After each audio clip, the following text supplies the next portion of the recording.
안녕하세요. 고전낭독가 안티고네 니나입니다. 오늘로써 생텍쥐페리의 인간의 대지를 다 읽게 됩니다. 그동안 고맙습니다. 그럼 인간의 대지 제8장 인간 4번을 읽겠습니다. 이 책의 마지막 부분에 이르니 나이든 공무원들이 떠오른다. 운 좋게 조종사로 지명되어 인간으로 변모할 준비를 마쳤을 때 첫 우편기를 몰게 된 새벽에 우리를 배웅해 주던 그 나이든 공무원들이 떠오른다. 그들은 우리와 닮아 있었지만 자신이 굶주렸다는 사실을 전혀 알지 못했다. 너무도 많은 사람들이 그냥 잠든 채로 살아간다. 몇 년 전에 기차 여행을 하던 중 자갈에 바닷물이 떠밀려오는 소리를 들으며 사흘이나 꼼짝없이 갇혀 있었던 그곳을 걸어보고 싶은 생각이 들었다. 그래서 자리에서 일어났다. 새벽 1시쯤 기차 끝까지 쭉 가로질러 가보았다. 침대 칸과 1등 칸은 비어 있었다. 하지만 3등 칸에는 프랑스에서 쫓겨나 고국으로 돌아가는 폴란드 노동자들 수백 명이 있었다. 나는 그들의 몸뚱이를 뛰어넘으며 복도를 지나다가 이따금 멈추어 서서 바라보았다. 야등 아래에 서서 보니 공동 침실을 닮았으며 병역 내지는 경찰서의 내음이 풍기는 이 칸막이 없는 기차칸의 모습과 급행열차의 흔들림으로 한데 뒤엉킨 사람들의 모습이 눈에 들어왔다.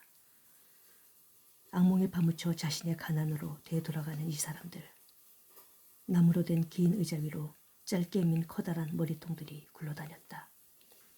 남자 여자 아이 할 것 없이 모두 오른쪽 왼쪽으로 몸을 뒤척였다.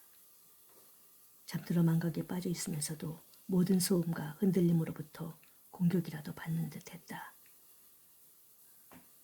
그들은 단잠한테도 환영받지 못했다. 경제 추세에 떠밀려 유럽 이쪽 구석에서 저쪽 구석으로 옮겨다니며 프랑스 북부 지방의 작은 집, 조그마한 정원, 예전에 폴란드 광부들의 집 창문에서 본 적이 있는 그 제라늄 화분 세계와 어쩔 수 없이 헤어져야 했던 이 사람들은 인간으로서의 품위를 잃어버린 것처럼 보였다.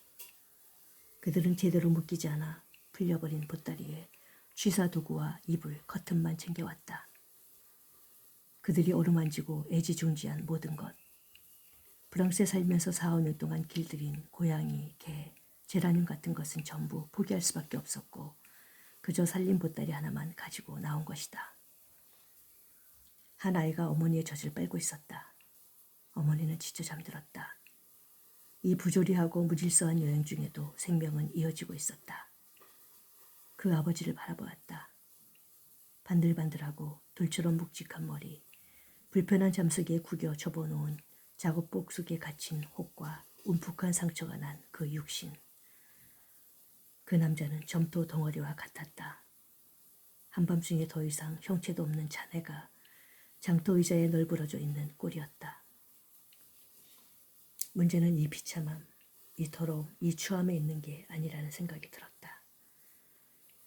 이 남자와 여자는 언젠가 서로를 알게 되었고 분명 남자가 여자에게 미소를 지어 보였으리라. 또 하루 일이 끝난 후 남자가 여자에게 꽃을 가져다 주었을 것이다. 소심하고 서투른 그 남자는 무시당할까 봐 떨었다. 하지만 자신의 우아함을 잘 아는 여자는 타고난 교태로 남자를 안달복달하게 하는 게 즐거웠을 것이다. 그리하여 지금은 삽질이나 망치질하는 기계가 되어버린 그 남자는 감미로운 불안감을 느꼈다.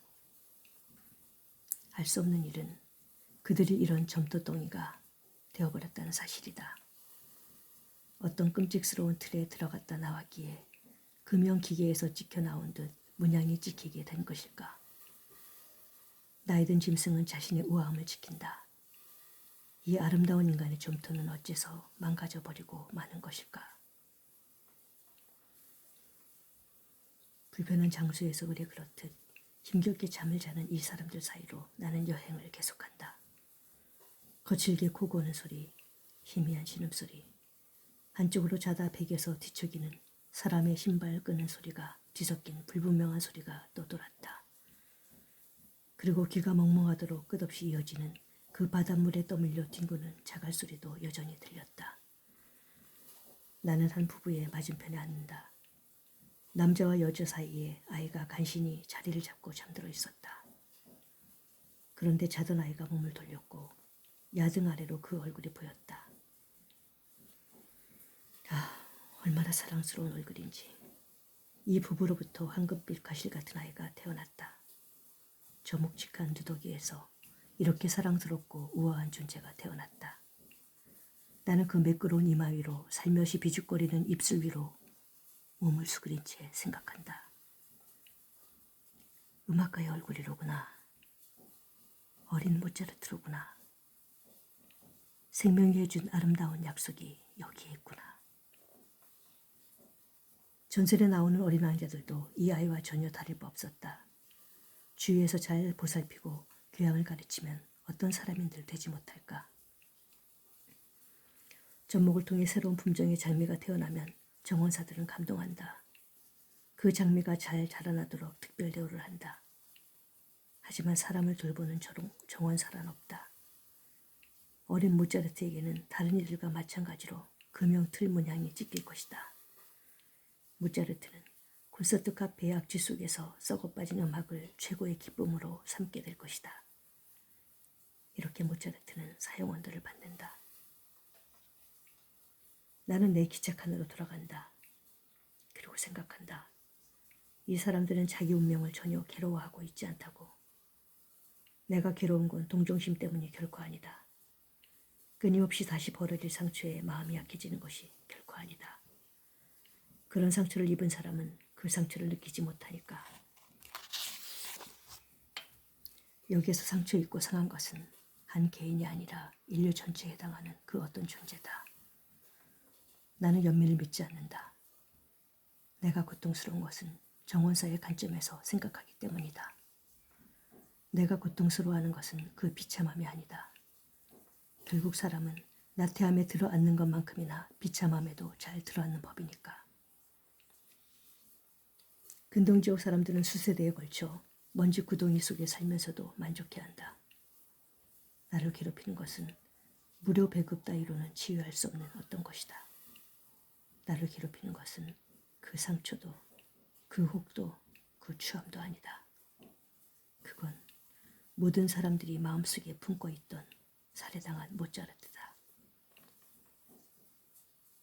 오로지 영혼만이 진흙에 숨결을 불어넣어 인간을 창조해낼 수 있다.